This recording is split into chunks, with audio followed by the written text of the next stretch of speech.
We're at a critical moment here, I suppose, in China's economic evolution. And I suppose this harks back, I think you're making a comment about it being Henry Ford-like, but I suppose you could have it in more than one color in this case.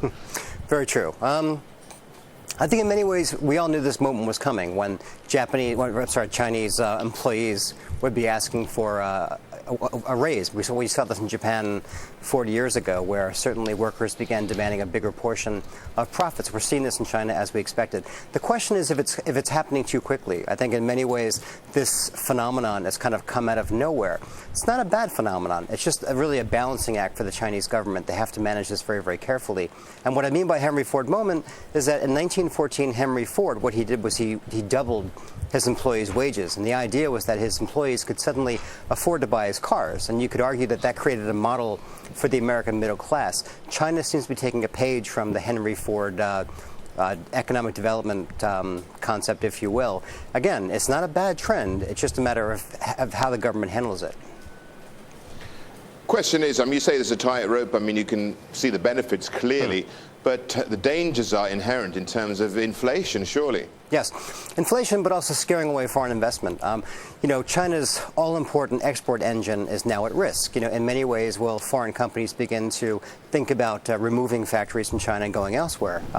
That is one of the big risks going forward. But again, this is a very good trend for China in a sense, because China wants to, in a sense, turn its entire economy upside down, become more of a consumer-led economy, depend less on exports. This kind of trend gets you there faster than any other policy shift, certainly. But I think in many ways it does create some uncertainty for foreign investors, for executives in China. And that's why you see Premier Wen speaking out about this and calling for a bit of restraint, if you will. Willie, the thing is, China does manage its economy. It does make these reforms very slowly, very cautiously here. So does that mean that any chance of them choking that this economic success is limited by their actions? Well, in many ways, one of the other problems with this Henry Ford moment is that when you think about the environment, when you think about the air quality in China, can China really handle a situation where 500 million people are driving cars? As more Chinese buy cars, as more Chinese buy air conditioners, washing machines, iPods, can China's environment handle it? That's a very open question.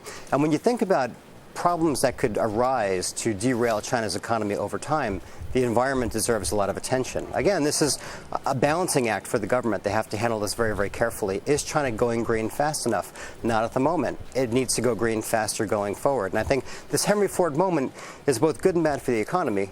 It's good and bad for the environment. It's all about how the government handles it. Willie, thanks a lot for that.